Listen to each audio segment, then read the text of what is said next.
Doctor Mohammad Yunus sir একেবারে India জায়গা মতো মারছে ভাই। তাই তো বলি যে হঠাৎ করে ইন্ডিয়া পাগলামি শুরু করলে কেন? হঠাৎ করে কি এমন হয়ে গেল যে পাগলামি শুরু করলো? কিন্তু আজকে সেন দেখলাম পাগলামির আসল রহস্য, যে কেন ইন্ডিয়া পাগলামি শুরু করলো।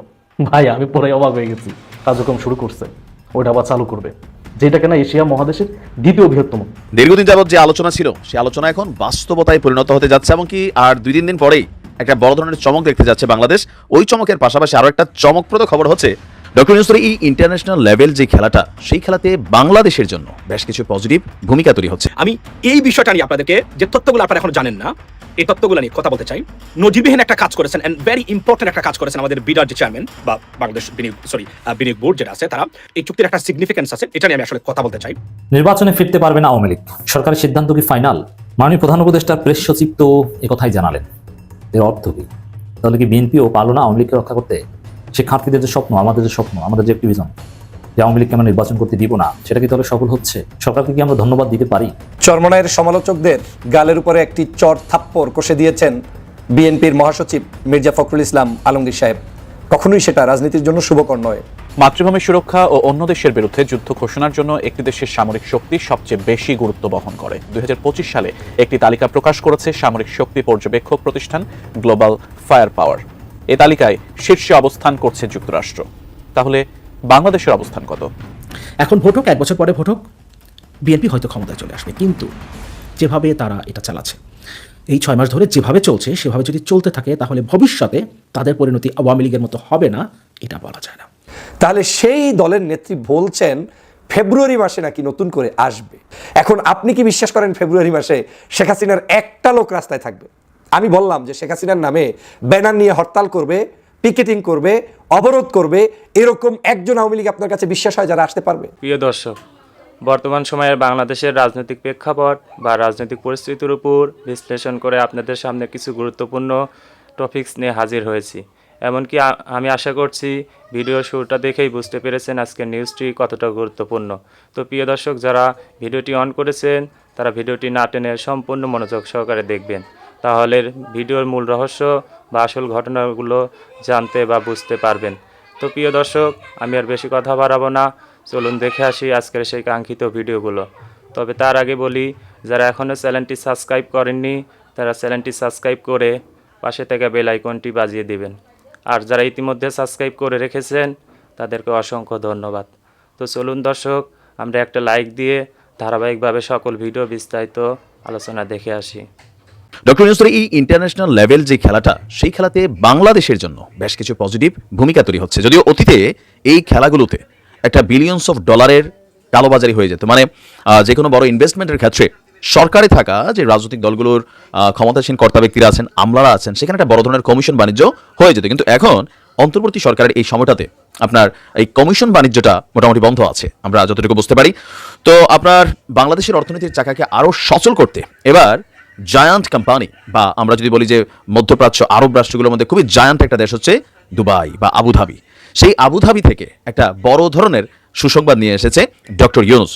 সংযুক্ত আরব আমিরাতের 2টি বড় কোম্পানি আবুধাবি পোর্টস গ্রুপ এবং মাসদার বাংলাদেশের এবং মাসদার 2টা গ্রুপ, তারা বাংলাদেশের বন্দর উন্নয়ন, বন্দর পরিচালনা এবং লজিস্টিক্স সহায়তা ও নবায়নযোগ্য জ্বালানি খাতে বিশাল একটা বিনিয়োগের আগ্রহ প্রকাশ করছেন। প্রত্যেকটা জিনিস খুবই লাভজনক হবে, তবে হ্যাঁ, তারা হয়তো বিশাল একটা অঙ্ক এখান থেকে মুনাফা করবে, কিন্তু পাশাপাশি আমাদের এই ডেভেলপমেন্টগুলো হয়ে যাবে।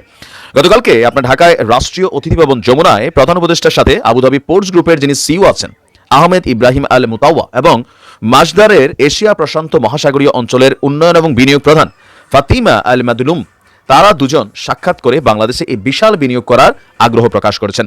তো ডক্টর ইউনূস আপনার এই প্রস্তাবকে স্বাগত জানিয়ে বলছেন, বাংলাদেশ এখন ব্যবসার জন্য প্রস্তুত। ডিপিজি এবং মাসদারের নির্বাহীদের উদ্দেশ্যে তিনি বলছেন, আপনারা আপনাদের টিম নিয়ে আসুন এবং যতগুলো কারখানা স্থাপন করতে চান করুন।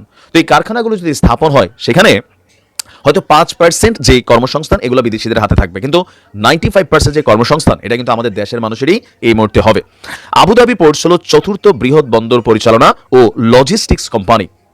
প্রতিষ্ঠানটি 1 সপ্তাহেরও কম সময়ের ব্যবধানে আরব আমিরাতের ডিপি ওয়ার্ল্ড, ডেনমার্কের এপি মুল্লার মায়ার্স এবং সৌদি আরবের রেড সি গেটওয়ে টার্মিনালের পর তারা বাংলাদেশের বন্দর ব্যবস্থাপনায় আগ্রহ প্রকাশ করলো। বুঝতে পারছেন ইন্টারন্যাশনাল লেভেলে তাদের একটা ভালোই দৌড় আছে।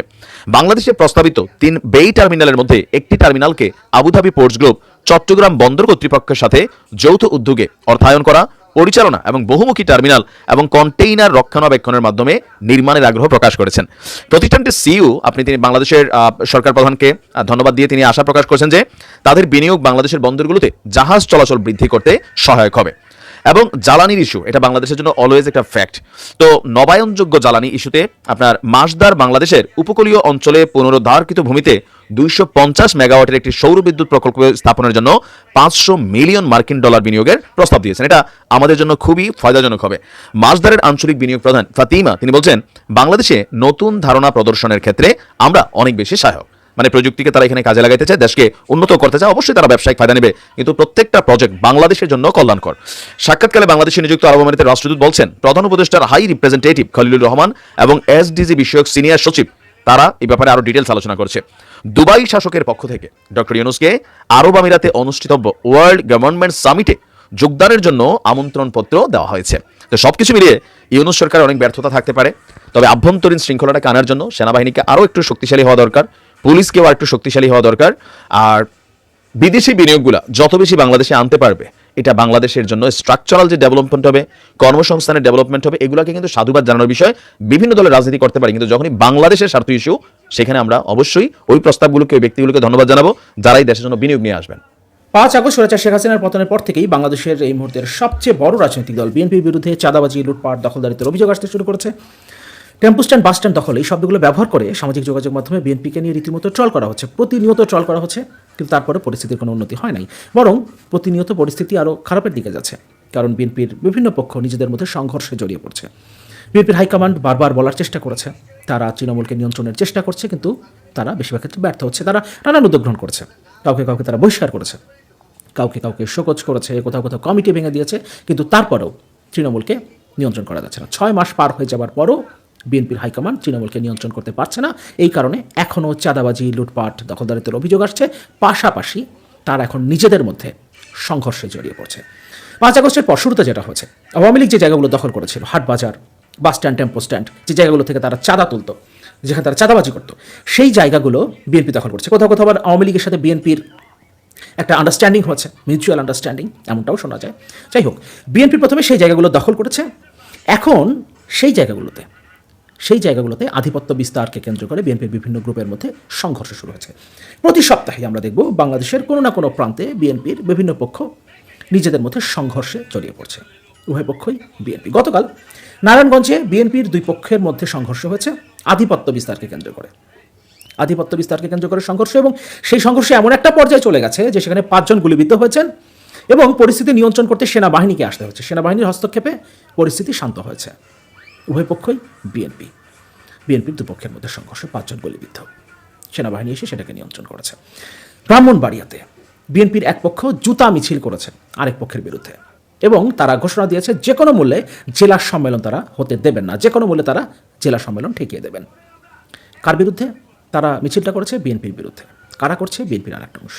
নিজেদের মধ্যেই তারা সংঘর্ষে জড়িয়ে পড়ছে, এবং এটা শুধুমাত্র 2টো ঘটনা। গতকাল এমন ঘটনা প্রায় প্রতি সপ্তাহেই ঘটছে দেশের বিভিন্ন প্রান্তে।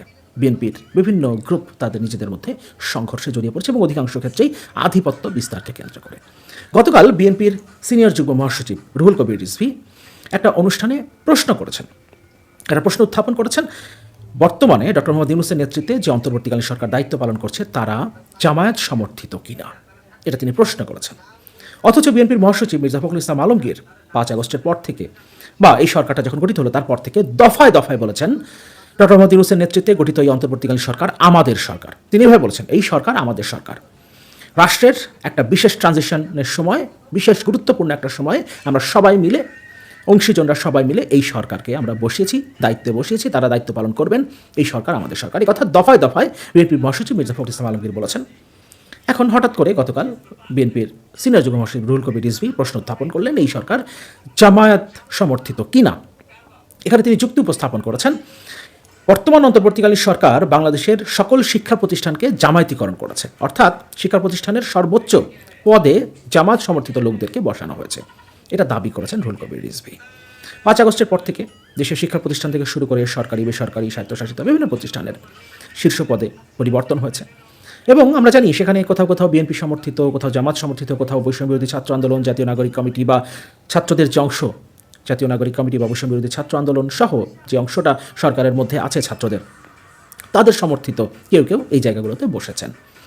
আরও কোনো কোনো দলের নাম শোনা যায়, তাদের সমর্থিত 2-1 এই জায়গাগুলোতে বসেছেন। রুহুল কবির রিজভী দাবি করেছেন শিক্ষা প্রতিষ্ঠানগুলোর শীর্ষ পদে বসেছেন জামাত সমর্থিত ব্যক্তিরা। এখন প্রশ্ন হলো, বিএনপি এত বড় একটা রাজনৈতিক দল, অনেক বড়, বাংলাদেশের মধ্যে সবচেয়ে বড় রাজনৈতিক দল, তারা চাইলেই তো ওই জায়গাগুলো দখল করতে পারত। দখলই বলছি, কারণ রুহুল কবির রিজভী সেভাবে এটাকে উত্থাপন করেছেন, এই কারণে বলছি সেই জায়গাগুলোতে তো বিএনপি সমর্থিত ব্যক্তিরা থাকতে পারতেন। বাস স্ট্যান্ড, টেম্পো স্ট্যান্ড দখল যারা করছেন তাদেরকে ওন না করে, তাদেরকে ডিজোন করে দিয়ে এই জায়গাগুলোতে আসলে এমফাসাইজ করা উচিত ছিল সম্ভবত বিএনপির।